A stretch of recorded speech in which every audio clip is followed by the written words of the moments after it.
What if you discovered that happiness wasn't something to chase or wait for, but a simple choice you could make no matter your circumstances? What if you learned that the chains of your past, failures, traumas, insecurities were illusions, and you could break free from them today? These questions form the foundation of The Courage to be Disliked, a profound exploration of how to live a life of freedom and authenticity. Written as a dialogue between a wise philosopher and a restless young man, this book distills the principles of Alfred Adler's psychology into a gripping conversation about life, happiness, and courage. The philosopher presents ideas that seem radical, even outrageous, that trauma doesn't exist, that all problems stem from relationships, and that we must embrace the courage to be disliked to live authentically. As the young man challenges these ideas, their discussion becomes a mirror for our own inner struggles. Why do we cling to the past? Why do we fear judgment? And how can we break free from the expectations of others to find true happiness? Welcome to Real Deep Understanding, where we delve into transformative books and ideas to help you unlock your potential. This summary will take you on a journey through the key lessons of The Courage to be Disliked, expanded into rich, thought-provoking storytelling. If you enjoy exploring bold ideas that challenge your worldview, don't forget to like, comment, and subscribe. Let's dive in. Chapter 1. Denying Trauma. The dialogue begins with the young man storming into the philosopher's study, brimming with frustration. He accuses the philosopher of promoting naive and unrealistic ideas about happiness. "How can you say that people can be happy?" he demands. "Don't you understand how much pain and trauma people carry from their past?" The philosopher listens patiently, then responds with a shocking statement. "Trauma does not exist."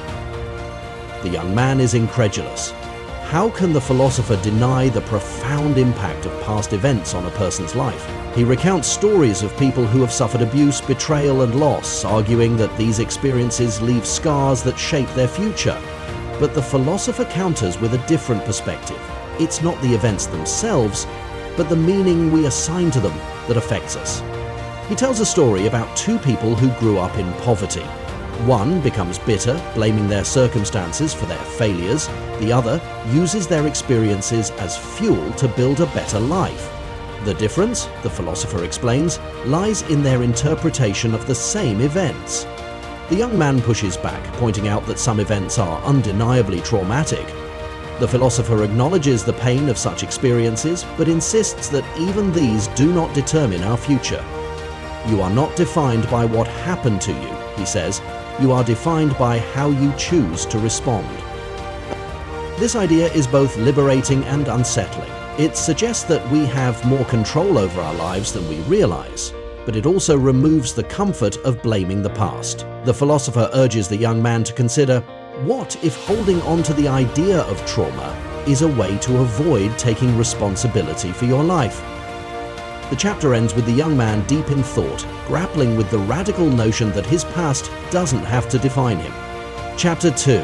All problems are interpersonal relationship problems. The young man returns the next day, still skeptical but intrigued. He's been reflecting on the philosopher's claim that trauma doesn't exist. If that's true, he says, then why do people have so many problems? Why are we so unhappy? The philosopher smiles. "All problems," he says, "are interpersonal relationship problems." The young man laughs, thinking this idea is absurd. He lists examples of personal struggles, anxiety, depression, self-doubt. How can these possibly be connected to relationships? But the philosopher explains that even these issues are rooted in how we relate to others and how we perceive their judgments.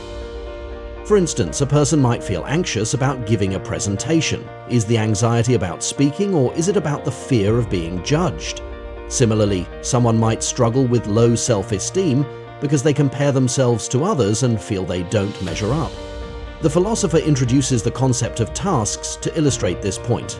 Each person has their own tasks in life, things they are responsible for, such as their own happiness and choices. Problems arise when we take on tasks that belong to others, like trying to control their opinions or seeking their approval.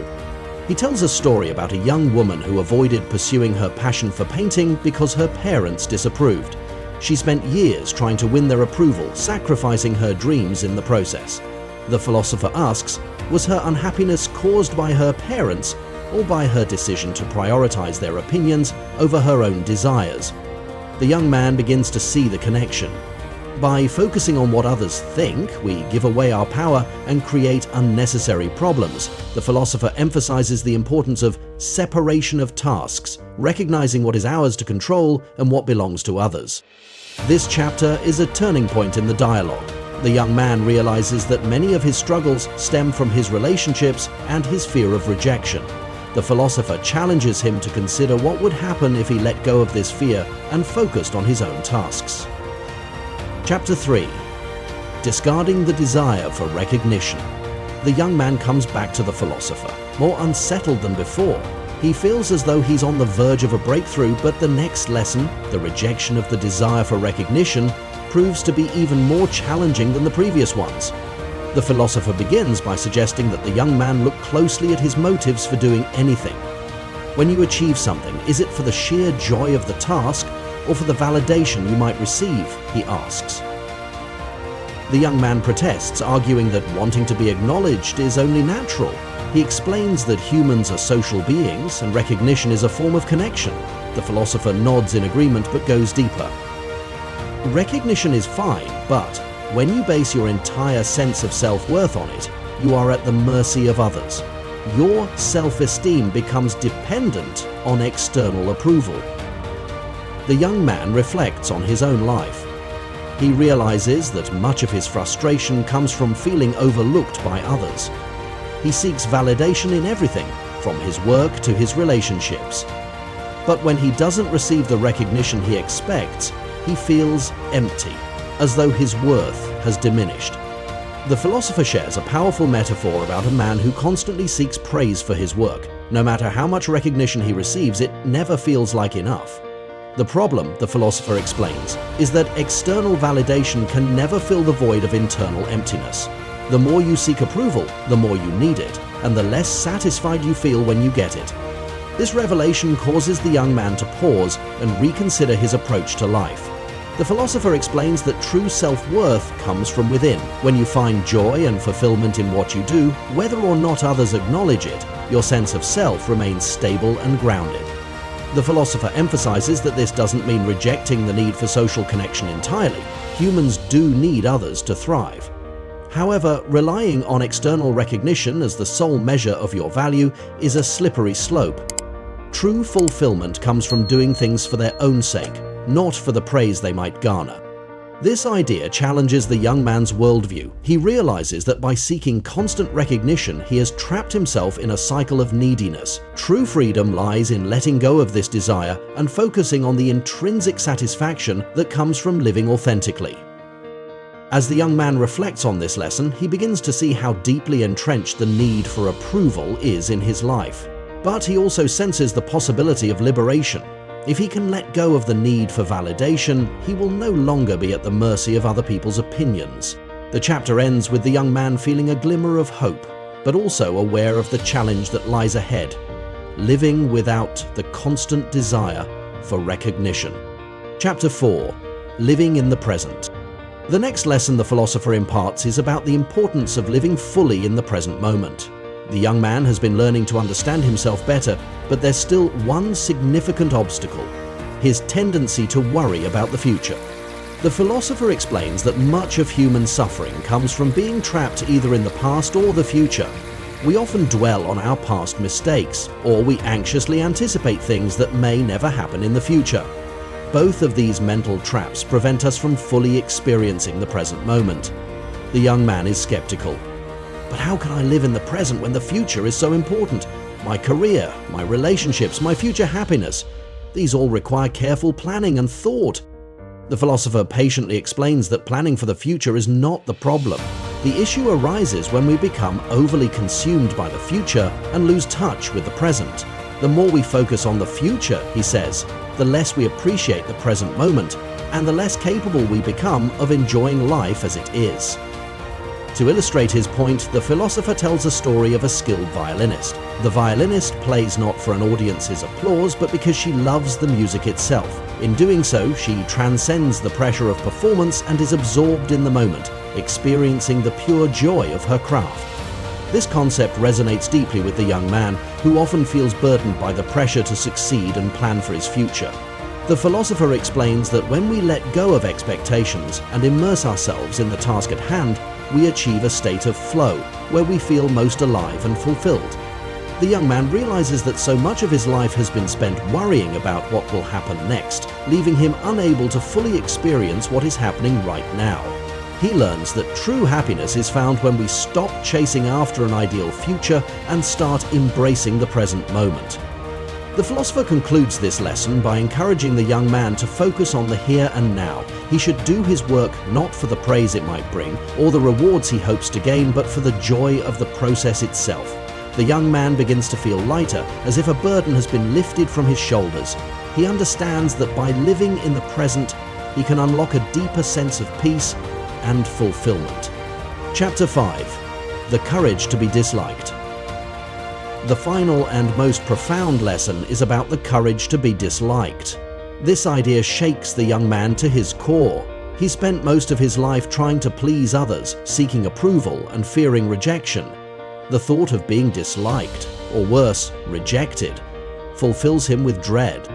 The philosopher explains that in order to live authentically, we must be willing to accept that not everyone will approve of us. To live freely, the philosopher says, we must have the courage to stand by our convictions and pursue what we believe in, even if others disagree. The young man struggles to understand. But if we disliked, doesn't that mean we've failed? The philosopher calmly explains that this fear of rejection comes from our desire to fit in, to be accepted by the group. But this desire for belonging can lead us down a dangerous path of conformity. We end up living our lives for others rather than for ourselves.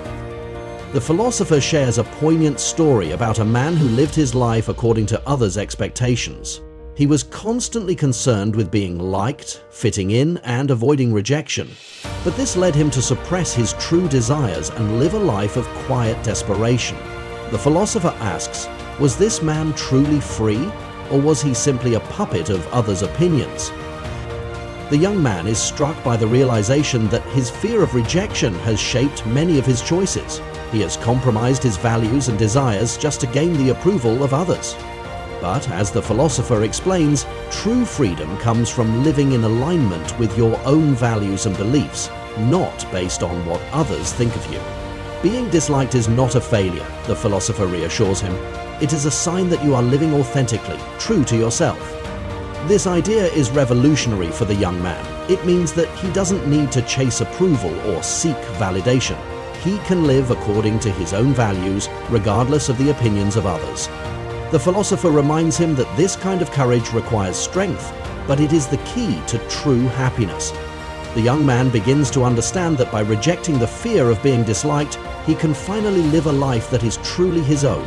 He no longer needs to mold himself into someone he is not, just to fit in or gain approval. The chapter ends with the young man feeling a profound sense of liberation. He is ready to step into the world, knowing that his worth is not defined by others' judgments.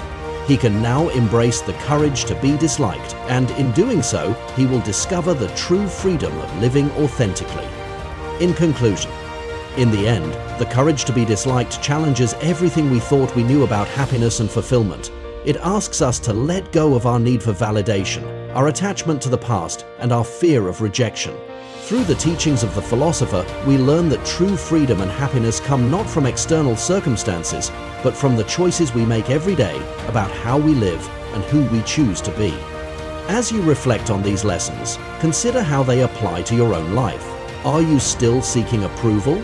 Are you living in the shadow of past traumas? And most importantly, do you have the courage to be disliked in order to live authentically? Thank you for joining us on this exploration of the courage to be disliked. If you found this video insightful, please like, comment, and subscribe to the channel. Let us know which lesson resonated with you most in the comments.